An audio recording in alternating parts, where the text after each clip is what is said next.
आता ही दृश्य आपल्यापर्यंत आलेली आहे। राज ठाकरे हे मतदानासाठी आलेले आहेत। आपल्याला माहिती आहे मागच्या निवडणुकीत 28 जागा मनसेला मुंबईत मिळाल्या होत्या आणि दादरच्या पट्ट्यातल्या संपूर्ण 7 जागा त्यावेळी मनसेला मिळाल्या होत्या। यावेळेस मात्र मनसेचा करिश्मा हा कमी झाल्याचं बोललं जातंय। राज ठाकरे पत्नी शर्मिला आणि मुलगा अमित यांच्यासह उर्वशी देखील या ठिकाणी दिसते। राज ठाकरे यांच्या कन्या मतदान केंद्रावर मतदान करण्यासाठी आले असतानाचं दृश्य आपण बघतोय। पद्मजा फेडानी जोगळेकर देखील मागे आहेत।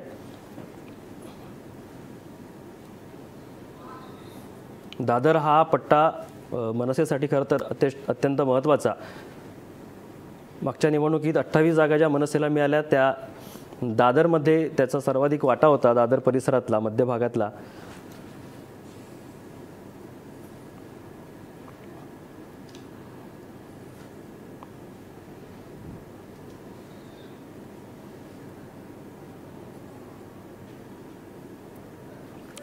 राज ठाकरे यांनी कुटुंबियांसह या ठिकाणी मतदान केलं। ही मतदान करतानाची दृश्य आपण बघतोय।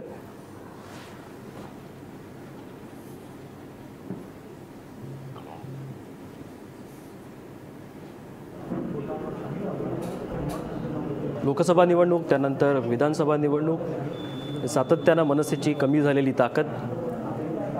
खरं तर राज ठाकरेंनी नाशिकमध्ये जो विकास केला तो वारंवार सांगण्याचा प्रयत्न केला। अगदी नाशिकचंच असं म्हटलंही गेलं की नाशिकचं तुणतुणं राज ठाकरे हे पुणे मुंबई सगळ्या ठिकाणी वाजवत आहेत। मात्र नेमकं या निवडणुकीत तरी मनसेला काही उभारी मिळते का, की हे जे सातत्याने मनसेचं पतन होत चाललं आहे ते कायम राहतं, याकडे पुन्हा एकदा लक्ष असणार आहे 23 तारखेला।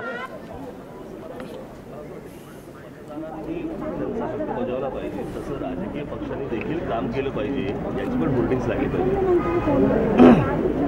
प्रत्येक वेळेला मतदार त्यांचा हक्क बजावतो, पण राजकीय पक्षांनी त्यांचा कामाचा हक्क पण बजावला पाहिजे। पुढल्या निवडणुकीपासून मला असं वाटतं त्याची होल्डिंग दिसायला पाहिजे की राजकीय पक्षांनी काम करावं। राईट टू कॅम्पेन हे राईट टू कॅम्पेन चालू आहे, अशा प्रकारे दुसरे कॅम्पेन चालू ते केलं पाहिजे। मला असं वाटतं की मतदानाचा टक्का जसं निवडणुकीत जे राजकीय पक्षांनी न केलेल्या कामाचं मला असं वाटतं राजकीय पक्षांनी सुद्धा केलं। साहेब, जसा मतदानाचा टक्का महत्त्वाचा आहे तसाच नसतात, कारण आज एकच केलेला असतात। आम्ही जात नाही, आम्हाला मतदान करायचं तरी आम्ही जात नाही, कारण साहेब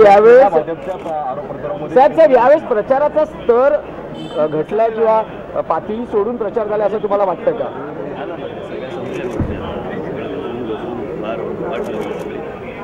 नाही, अगदी शेवटच्या क्षणापर्यंत आरोप प्रत्यारोप सुरू होते। त्यांना काय काम करताना नसल्यामुळे आरोप करणं त्याच्यासाठी गरजेचं आहे। साहेब, आपण किती कॉन्फिडंट आहात